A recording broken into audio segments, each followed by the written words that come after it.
But with proper maintenance and care, these things actually can be quite...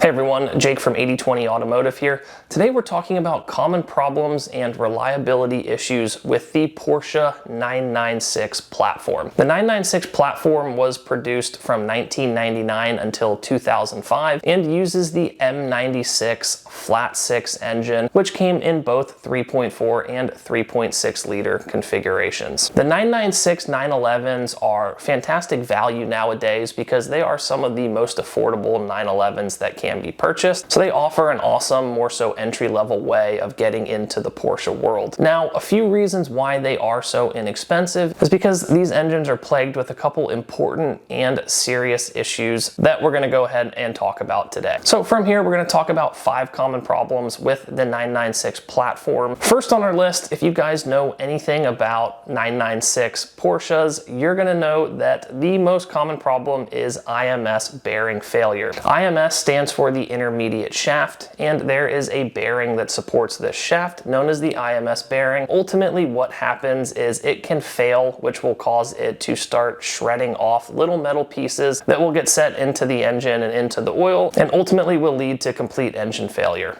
Now, there are a few different versions and designs of the IMS bearing. You have ones from 1999 through 2000, and then you have a different bearing design for 2001 through 2005. So we've got 2 different versions in the 996s. Generally speaking, the 1999 and 2000s versions are more reliable, but they still do fail frequently in those earlier versions as well. So this problem is widespread across all of the 996s, just a little bit more common in the 2001 through 2005s. So of course there are a couple proactive ways of fixing this issue, such as upgrading the IMS bearing to install a more reliable bearing. Now, a lot of these engines and Porsches are 20 plus years old, so there's a pretty good chance that the IMS bearing upgrade has been done on a lot of these that are out there today, but it's an important thing to know about and be aware of if you're in the market for one of these, just because the failure rates are quite high on the IMS bearing. Number 2 on the list is rear main seal oil leaks. The rear main seals are known to leak oil, and the challenging thing here is that they're very difficult to access. It's going to require the transmission to be dropped.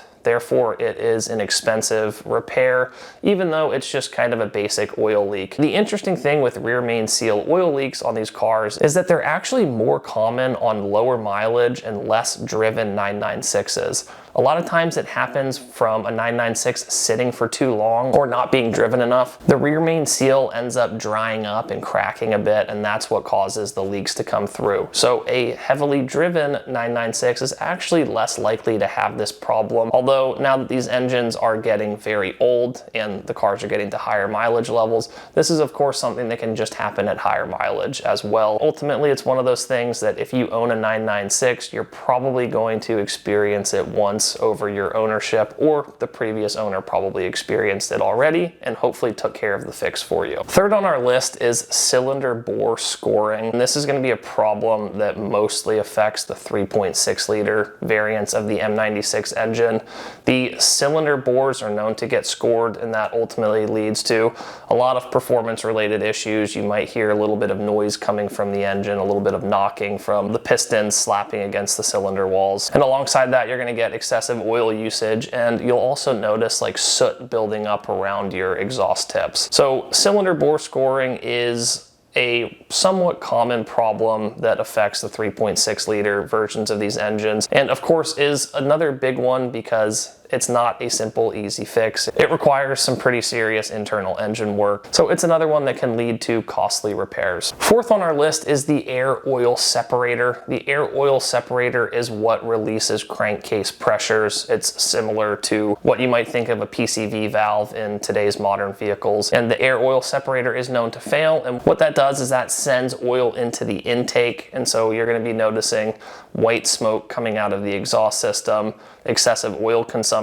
and likely some sort of rough idling or smaller, less noticeable performance issues. Fortunately, air oil separator replacement is relatively easy and inexpensive, especially compared to everything else on this list. So it is a problem, but in the grand scheme of things, it's not that big of a deal. And then fifth on our list is going to be with the cooling system. I would say this is more so just because of of the age of these vehicles nowadays. You're likely to experience issues with radiator hoses, various different plastic components, rubber hoses, so on and so forth. So as these things get older and to higher mileage levels, you're likely to experience some coolant leaks and need a little bit more maintenance to the cooling system. So that covers our 5 most common problems here, and you now might be wondering, well, like, are these things actually reliable? We talked about some pretty serious issues here. The answer really depends. These engines can be very reliable. There are a lot of high mileage 996s out there. It just requires proactive and preventative maintenance.